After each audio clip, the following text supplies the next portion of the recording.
നിങ്ങൾക്ക് തോന്നുന്നുണ്ടോ നിങ്ങളുടെ ബന്ധുക്കളും നിങ്ങളുടെ ചുറ്റുമുള്ള ആളുകളൊക്കെ നിങ്ങളെ വിജയം എങ്ങനെ കാത്തിരിക്കുകയാണെന്ന്? നിങ്ങളുടെ ചുറ്റുമുള്ള ബന്ധുക്കളിൽ കുറച്ച് ആളുകളൊക്കെ നിങ്ങളുടെ ജീവിതത്തിൽ വിജയം സന്തോഷത്തോടെ കാത്തിരിക്കുന്നവരുണ്ടാവും. സുഹൃത്തുക്കളിൽ കുറച്ച് പേരുണ്ടാവും, നാട്ടുകാരിൽ കുറച്ച് പേരുണ്ടാവും. എന്നാൽ ഭൂരിഭാഗം ആളുകളും നിങ്ങളുടെ പരാജയ വാർത്ത കേട്ട് കഴിഞ്ഞാൽ ആണോടാ അവനും പൊട്ടി എന്ന സന്തോഷ വാർത്ത കേൾക്കാൻ കാത്തിരിക്കുന്നവരാണ്. അത് ബന്ധുക്കളാണെങ്കിലും ശരി, സുഹൃത്തുക്കളാണെങ്കിലും ശരി. അവരെ നമുക്കൊന്നും ചെയ്യാൻ പറ്റില്ല.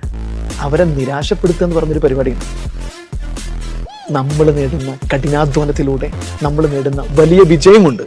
നമ്മളെ നാശം കാത്തിരിക്കുന്ന, നമ്മളെ പരാജയ വാർത്ത സന്തോഷത്തോടു കൂടിയിട്ട് പങ്കുവെക്കാൻ കാത്തിരിക്കുന്നവരെ പരാജയപ്പെടുത്താൻ, നിരാശപ്പെടുത്താൻ ഒരൊറ്റ വഴിയുള്ളൂ. അവർ സ്വപ്നം കാണുന്നതിനേക്കാളും വലിയ സൈസിലുള്ള വിജയം കഠിനാധ്വാനത്തിലൂടെ ആ വിജയത്തിലേക്ക് കുതിക്കാൻ കഴിയണം. എല്ലാവരും നിങ്ങളെ സഹതാപമുള്ളവരൊന്നും അല്ല. നിങ്ങളുടെ പരാജയം സന്തോഷമുള്ളവരും കൂടിയാണെന്ന് ഓർക്കുന്നത് എപ്പോഴും നല്ലത്.